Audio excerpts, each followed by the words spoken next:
Welcome to the Heart's Haven. Let the story begin. A poor girl stops a millionaire's car at midnight. 2 minutes later, he turns pale. The rain came down in thin, silver lines, slicing through the empty streets of downtown Chicago just past midnight. Most of the city had already disappeared behind locked doors and dark windows, leaving only the glow of traffic lights reflected across wet pavement. A black Rolls-Royce moved silently through the storm, its headlights cutting across the darkness like twin blades of light. Inside sat Ethan Carlisle, 40 years old, billionaire tech founder, a man who owned half the skyline and trusted almost no one in it. His tie hung loose around his collar. One hand rested against the steering wheel, while the other tapped absently against the leather armrest beside him. The radio played softly, but he wasn't listening. His mind was somewhere else entirely, buried beneath contracts, board meetings, and the kind of loneliness money could never soften. Outside, the storm grew heavier. The windshield wipers swept back and forth in tired rhythm. Then suddenly, a small figure stepped directly into the road. Ethan slammed the brakes. The tires screeched against rain-soaked asphalt as the car lurched to a violent stop, only feet away from the child standing frozen in the headlights. For one terrible second, Ethan couldn't breathe. The girl didn't move. She stood there trembling beneath the rain, her oversized sweater clinging to her thin frame. Water dripped from strands of pale blonde hair stuck against her cheeks. She couldn't have been older than 8, and she was barefoot. Ethan's pulse hammered in his chest as he shoved open the car door and stepped into the freezing rain. "What are you doing?" he snapped instinctively. "You could have been killed."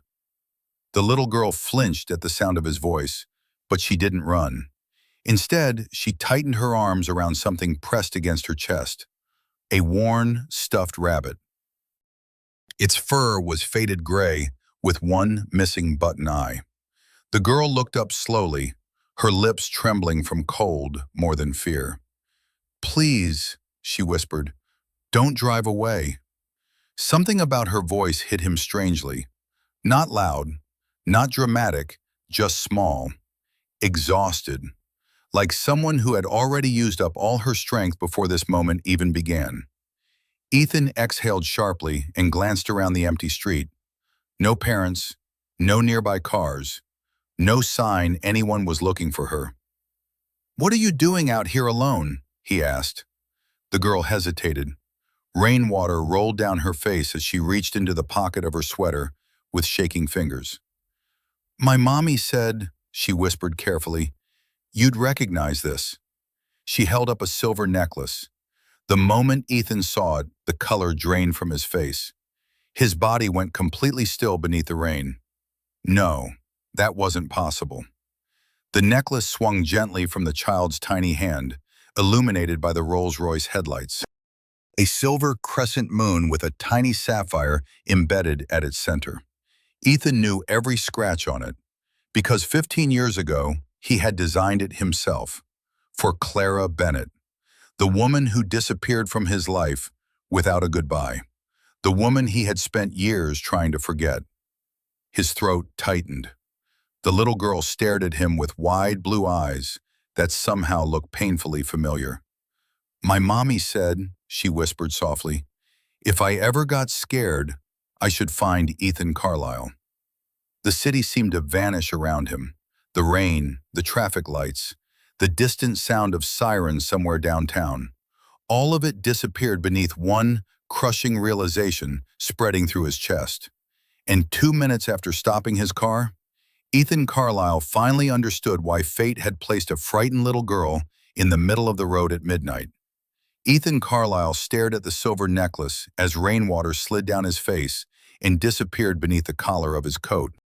The tiny sapphire at its center caught the headlights, glowing softly against the darkness like a memory refusing to stay buried. Clara. For years, he had trained himself not to think about her name, not to wonder where she went, not to reopen the wound she left behind the night she vanished from his life without explanation. And now a frightened little girl stood barefoot in the middle of the street, holding the one thing he knew Clara never would have given away. The child shivered violently. That finally pulled Ethan back to reality. He looked down at her thin sweater, soaked completely through from the freezing rain, then at her pale fingers clutching the stuffed rabbit against her chest, as if it were the only thing keeping her together. "Get in the car," he said quietly.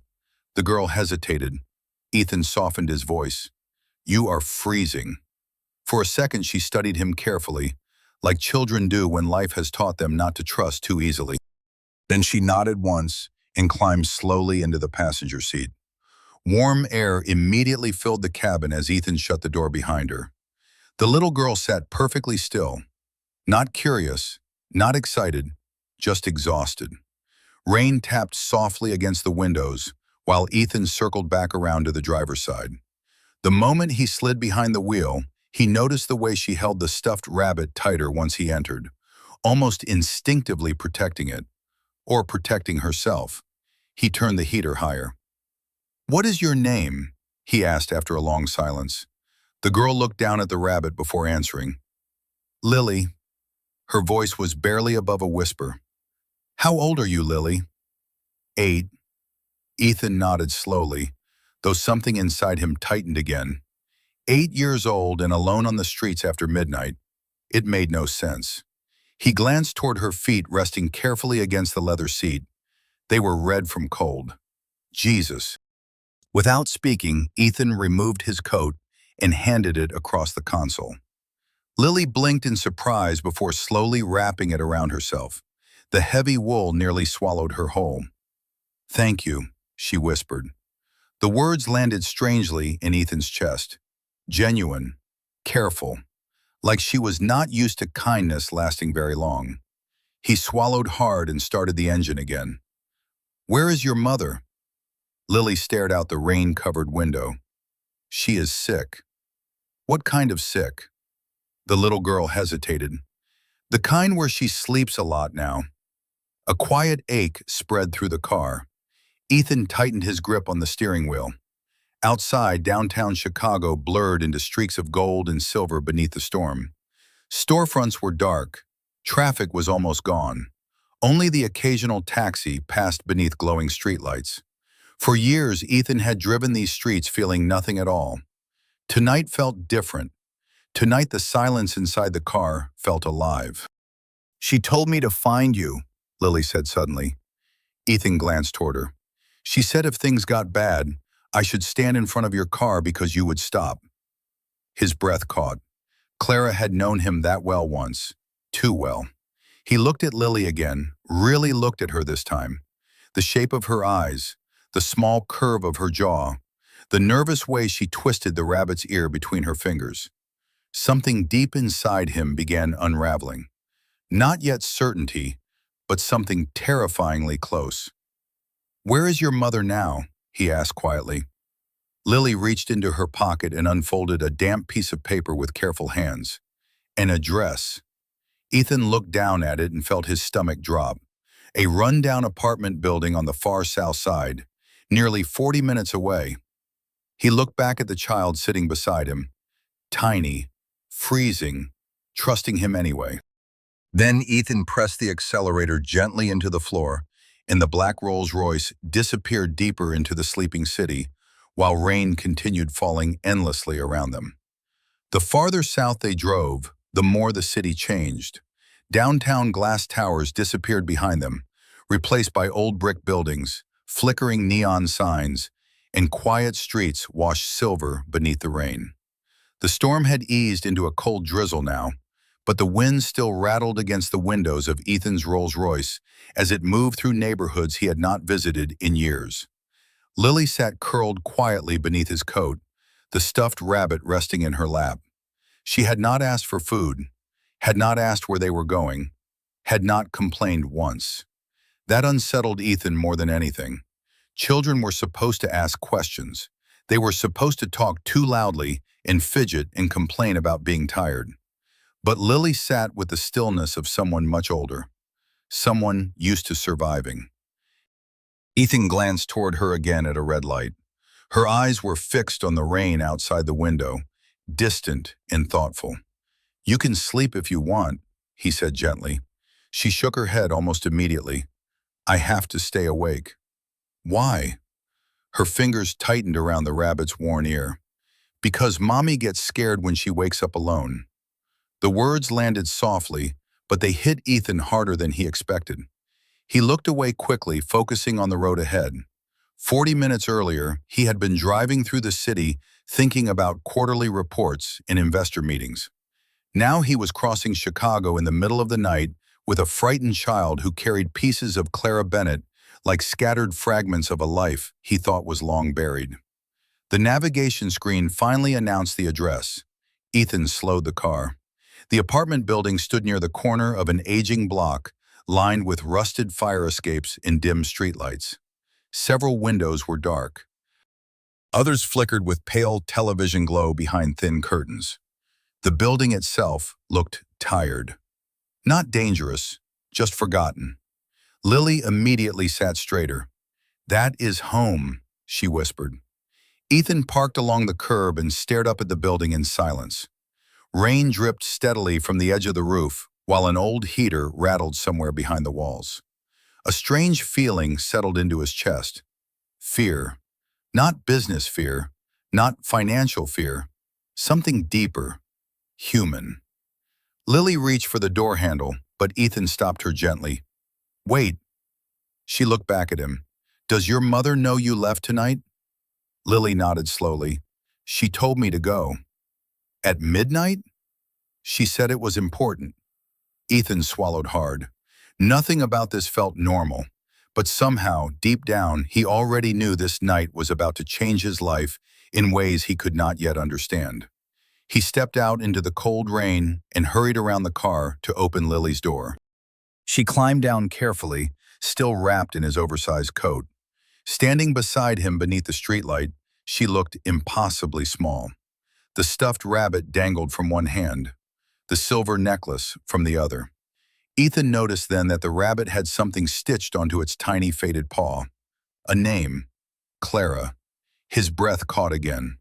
Lily looked up at him nervously. Mommy used to sew names on things so they would not get lost. For a moment, Ethan could not speak.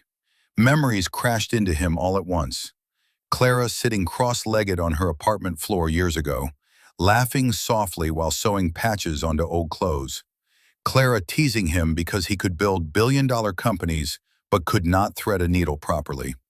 He had not thought about those moments in years, and somehow this little girl had carried them back into his life in the middle of a storm. Lily gently tugged his sleeve. She is upstairs. The hallway smelled faintly of dust, old wood, and radiator heat. Lights buzzed weakly overhead as they climbed 3 narrow flights of stairs together. Lily moved carefully, like she had walked these stairs 1,000 times before. Ethan followed behind her, his heartbeat growing heavier with every step. Then she stopped outside apartment 3B. For a second, neither of them moved. Soft coughing echoed from behind the door. Lily looked up at him with uncertain blue eyes. Then she whispered the words that made Ethan's entire world feel unsteady beneath his feet. She talks about you when she thinks I am asleep. Ethan stood frozen outside apartment 3B while the weak hallway light buzzed overhead. Rainwater still clung to the shoulders of his shirt, but he barely noticed anymore. His attention stayed fixed on the door in front of him and the quiet sound of coughing coming from somewhere inside. Lily shifted nervously beside him. She has good days sometimes, she whispered softly, but today was not good. Ethan looked down at her. The child was exhausted. Her blonde hair had begun drying in uneven curls beneath his coat, and dark circles rested beneath her eyes, like she had not truly slept in weeks. Yet somehow she was still worrying about someone else. That alone nearly broke him. Lily reached carefully for the doorknob and pushed the door open. Warm air drifted into the hallway, carrying the faint smell of tea, old books, and something medicinal underneath it all. The apartment was tiny.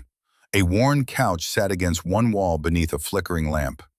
There were stacks of library books on the floor beside a small folding table, and near the window stood a child-sized drawing easel covered with sketches made in colored pencil.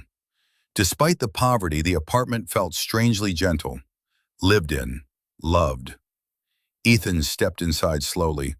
Then he saw her. Clara Bennett lay asleep on a narrow couch beneath a faded blanket, her chest rising weakly with each breath. The moment Ethan saw her face, the world seemed to tilt beneath him. She looked thinner now, paler, but unmistakably Clara.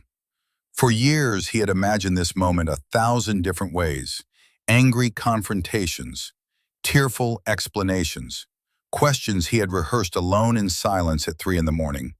None of those imagined versions looked like this. None of them involved a tiny apartment and an exhausted little girl standing quietly between them. Lily walked carefully toward the couch. "Mommy?" she whispered.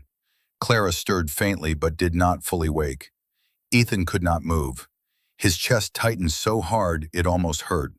The last time he had seen Clara was 8 years ago outside a hospital in Boston. She had kissed his cheek, told him she needed time, then disappeared before sunrise without another word. He searched for her for nearly a year afterward. Then eventually he stopped, or at least he pretended to. A soft creaking sound pulled him back to the present. Clara's eyes slowly opened. For one disoriented second, she simply stared ahead weakly. Then her gaze found Lily beside the couch, and finally, Ethan. The color drained from her face. Neither of them spoke. The silence stretched so long the old radiator became the loudest thing in the room.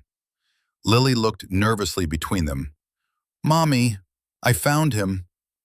Clara's eyes immediately filled with emotion. "You should not have gone alone," she whispered hoarsely. "I was careful." Clara tried to sit up too quickly and winced from exhaustion. Instinctively, Ethan stepped forward to help steady her. The moment his hand touched hers, both of them froze. The years between them suddenly felt paper-thin. Clara looked up at him with tired blue-gray eyes that still felt painfully familiar. "You actually stopped," she whispered softly. Ethan let out a quiet breath that sounded almost like disbelief. "You sent your daughter to stand in front of my car at midnight." A faint, sad smile touched Clara's face. "I knew you would never hurt her." Something inside Ethan cracked wider at those words. After everything, after disappearing, after years of silence, she still trusted him with the most important thing in her world. Lily carefully climbed onto the couch beside her mother and handed her the stuffed rabbit. Clara held it weakly against her chest before looking back at Ethan again. There was apology in her eyes, fear too, but deeper than both was exhaustion, the kind that settled into a person after carrying too much for too long. "I did not know who else to call anymore," Clara admitted quietly. Outside, thunder rolled faintly across the city. Inside the tiny apartment, Ethan Carlisle stood surrounded by peeling wallpaper, second-hand furniture, and the shattered remains of a past he thought was gone forever. And for the first time in years, success felt completely useless in his hands. For several long seconds, nobody spoke. Rain tapped softly against the apartment window while the old radiator hissed in uneven bursts beside the couch. Lily leaned quietly against her mother's shoulder, clutching the stuffed rabbit between both hands, as though she could feel the tension filling the room. Ethan remained standing near the doorway, unable to fully process what he was seeing. Clara was alive. After 8 years of silence, she was somehow here in front of him again, wrapped in a faded blanket inside a cramped apartment on the south side of Chicago. And every emotion he had buried beneath work, money, and distance suddenly rose back to the surface all at once. Clara lowered her eyes first. "You should sit down," she said softly. Ethan almost laughed at the absurdity of it. His billion-dollar boardrooms had never once made him nervous. Yet now, standing in this tiny apartment beside a flickering lamp, he felt completely unsteady. Slowly, he pulled out the lone wooden chair near the table and sat across from her.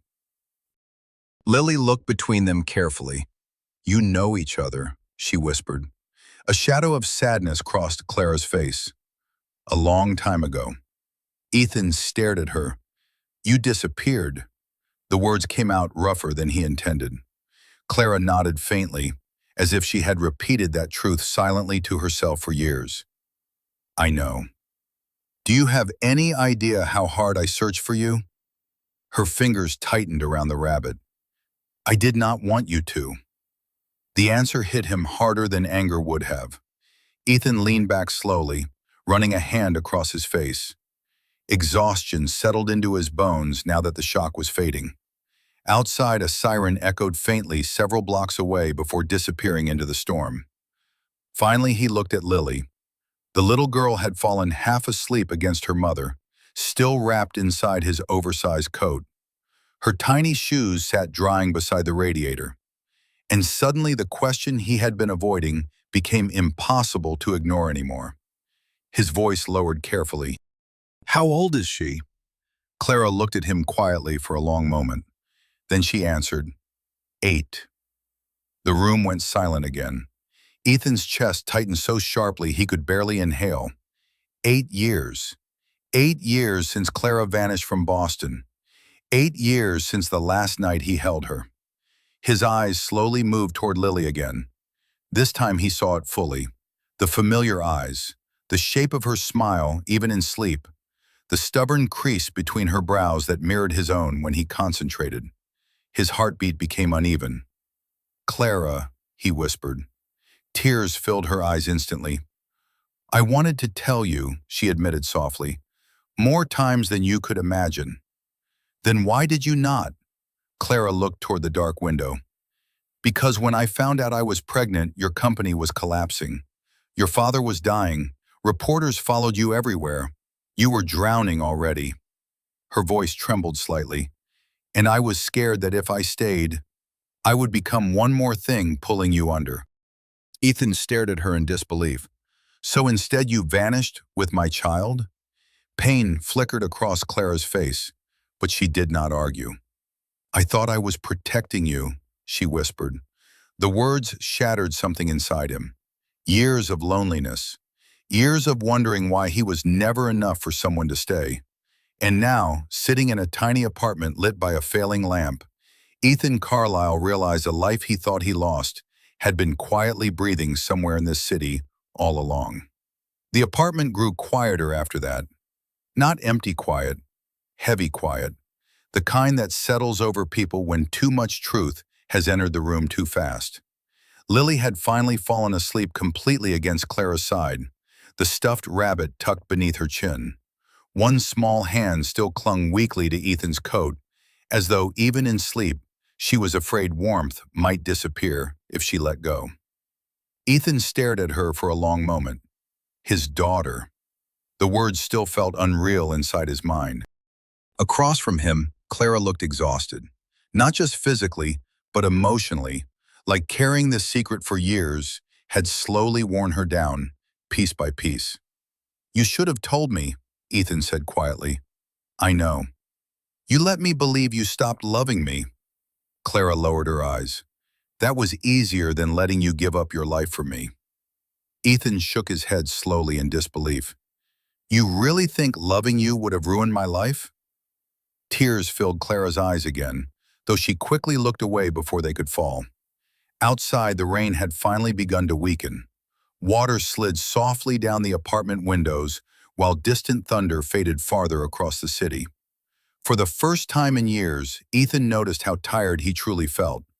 Not tired from work, not tired from meetings or responsibility, tired from loneliness.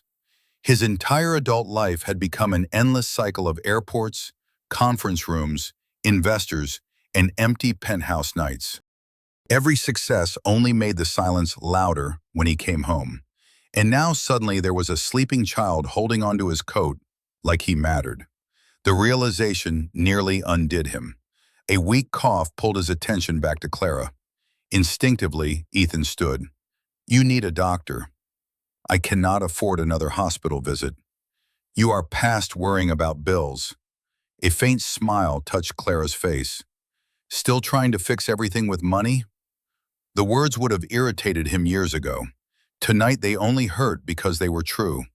Ethan glanced around the apartment again. The nearly empty refrigerator, the stack of overdue notices tucked beneath a coffee mug, the tiny space heater buzzing near the couch because the radiator barely worked. Clara had been surviving, not living, and Lily had been carrying pieces of adulthood no 8-year-old should ever have to carry. "She takes care of me sometimes," Clara admitted softly, following his gaze toward Lily. "Makes soup. Reminds me about medicine. Pretends not to be scared when I fall asleep too long." Something inside Ethan tightened painfully. He looked down at the sleeping child again, remembering the way she stood alone in front of his car in the freezing rain. Not because she was reckless, because she had run out of choices. Without another word, Ethan removed his phone from his pocket and typed a quick message to his driver. Then he slipped the phone away. Clara noticed immediately. "What did you do?" "You are both leaving tonight." Her expression changed instantly. "Ethan." "No." His voice remained calm but firm. "I am not walking out that door and pretending this is acceptable." "You do not understand." "I understand perfectly." He looked around the apartment slowly. "You are sick. Lily is exhausted. And neither of you should be here alone anymore." Clara's eyes shimmered with emotion. For several seconds, she said nothing at all. Then Lily shifted slightly in her sleep and whispered one tiny sentence that silenced the entire room. "Please do not leave us." Ethan felt those words straighten his chest. Slowly, carefully, he knelt beside the couch and brushed damp hair away from Lily's forehead. His voice cracked softly as he answered, "I am not going anywhere." 15 minutes later, headlights swept across the apartment window. Ethan's driver, Marcus, had arrived without questions, just as he always did. But when Ethan opened the apartment door carrying a sleeping Lily wrapped carefully in his coat, even Marcus looked momentarily stunned. The child rested against Ethan's shoulder, her stuffed rabbit pressed between them. "She is freezing," Ethan said quietly. "Turn the heat up in the car." "Yes, sir." Marcus immediately opened the back door of the Rolls-Royce, while Ethan carefully settled Lily onto the leather seat. She stirred faintly but did not wake, instinctively curling closer toward the warmth. For a moment, Ethan simply stood there, watching her. The city lights reflected softly across the rain-covered street, while cold wind moved through the alleyways between buildings. Somewhere in the distance, an elevated train rattled through the sleeping city. Chicago suddenly felt enormous and fragile. Clara emerged slowly from the apartment building a minute later, holding on to the railing for balance. Ethan moved toward her immediately. "You should not be walking downstairs alone." A faint smile crossed her tired face. "You still sound exactly the same. And you still ignore medical reality." Despite everything between them, Clara laughed softly at that. The sound hit Ethan unexpectedly hard. He had forgotten how much warmth lived inside even her smallest laugh. He opened the passenger door carefully for her. The drive north was quiet. Lily slept through most of it, her head resting against the window beneath Ethan's coat. Clara sat beside her, occasionally brushing loose strands of hair away from the little girl's face with exhausted tenderness. Ethan watched them through the rearview mirror. A mother and daughter. His family. The thought still felt too large to fully hold. As the car moved back toward downtown Chicago, the city slowly transformed again. Dark brick neighborhoods gave way to glowing office towers, and polished hotel entrances lit gold against the wet streets. Lily finally stirred as they crossed the river. Her eyes blinked open slowly in confusion before settling on Ethan beside her. "Did we get lost?" she whispered sleepily. Ethan shook his head gently. "No, we are almost there." "Where?" For a second he hesitated. "Home." The word nearly escaped before he stopped himself. "My apartment," he answered softly instead. Lily looked uncertain at first, but exhaustion quickly won over fear. She leaned weakly against the seat again, clutching the stuffed rabbit beneath her chin. The Rolls-Royce finally pulled beneath the covered entrance of Ethan's building just after 2 in the morning. A doorman hurried forward with an umbrella, but paused in visible confusion when he saw Ethan stepping out beside a tired woman and a half-asleep child wearing his coat. Ethan ignored the expression completely. "Private elevator," he said simply. Within minutes, the elevator doors opened directly into the penthouse. Warm, golden light spilled across polished hardwood floors and floor-to-ceiling windows overlooking the Chicago skyline. The apartment was enormous, silent, perfectly organized, and painfully empty. Lily stepped inside slowly, her small sneakers making almost no sound against the floor. Her eyes widened slightly. "You live here?" she whispered. Ethan suddenly saw the place differently through her eyes. The expensive furniture, the untouched piano, the massive dining table that almost never seated more than one person. A museum of loneliness. Clara noticed it too. For years, Ethan believed this apartment represented success. Now, standing beside the woman he never stopped loving and the daughter he never knew existed, it felt hollow. Lily wandered carefully toward the giant living room windows overlooking the city lights below. "It looks like stars," she whispered softly. Ethan watched her reflection in the glass. Tiny, fragile, trusting him anyway. And somewhere deep inside his chest, a part of him that had been cold for years began slowly, painfully, to wake back up. The penthouse remained quiet long after they arrived. Chicago glittered beyond the massive windows, thousands of lights stretching across the dark horizon like a second sky. Inside, however, everything felt softer now, different. Lily stood near the living room window for nearly a full minute before turning slowly toward Ethan. "Do rich people ever get lonely?" she asked. The question caught him off guard. Clara lowered her eyes quietly from the couch, but Ethan could already tell she was listening carefully for his answer. He looked around the apartment, the expensive artwork, the untouched piano, the dining table built for 12 people that had almost never held more than one plate. Then he looked back at Lily. "Yes," he admitted softly, "sometimes more than anyone else." Lily seemed to think about that seriously before nodding once, as though the answer somehow made sense to her. Ethan guided Clara gently toward the guest room, while Marcus brought up extra blankets and bottled water from downstairs. Within half an hour, the cold apartment life they had left behind already felt impossibly far away. Still, Clara looked uneasy. "You do not have to do all this," she said quietly, as Ethan adjusted the thermostat warmer. "Yes," he answered immediately.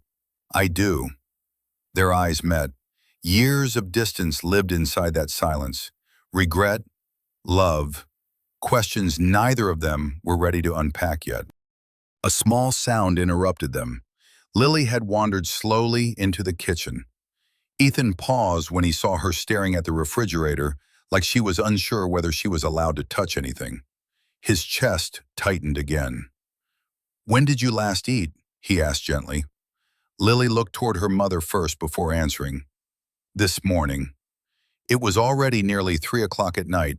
Without another word, Ethan rolled up the sleeves of his dress shirt and crossed into the kitchen. Clara watched him carefully, almost confused. "You are cooking?" she asked. "I can make grilled cheese," he replied. "That is about the limit of my domestic talent." To his surprise, Lily smiled. A real smile this time. Small, crooked, but real. For the next 20 minutes, the penthouse slowly filled with sounds Ethan had not heard in years. Cabinet doors opening, soft laughter, the quiet hiss of butter melting in a pan, human sounds, warm sounds. Lily sat at the kitchen island wrapped in his oversized coat, while Ethan cut sandwiches unevenly onto oversized white plates. Clara watched from nearby with tired eyes that slowly softened the longer she looked at him. "You burned one," Lily whispered. Ethan glanced down at the blackened corner of bread and sighed dramatically. "I was hoping nobody would notice." "I noticed." "Well," he replied, sliding the better sandwich toward her, "you officially have better quality control than my board of directors." Lily giggled softly into the sleeves of his coat. The sound hit Ethan straight in the heart. For years, this penthouse had echoed with silence so complete it almost felt permanent. Yet somehow one little girl with a stuffed rabbit had managed to fill the emptiness in a single night. And as Ethan watched Lily eat warm food beside the city lights, he realized something terrifying. He already could not imagine losing her. By the time dawn began creeping across Chicago, the storm had finally passed. Soft morning light spilled through the penthouse windows, turning the glass towers outside pale gold against the fading night sky. For the first time in years, Ethan Carlisle had not spent the night alone. He stood quietly in the kitchen holding a cup of untouched coffee while the city slowly woke beneath him. Behind him came the sound of small footsteps. Lily appeared wearing one of his oversized sweaters that nearly reached her ankles. The stuffed rabbit remained tucked beneath her arm, its faded fabric catching the warm morning light. "You really live this high up," she whispered sleepily.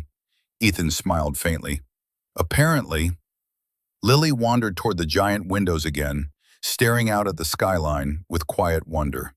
Somewhere behind them, Clara still slept peacefully in the guest room after finally agreeing to see one of Ethan's private doctors later that morning. For the first time in what felt like forever, she had slept without coughing through the night.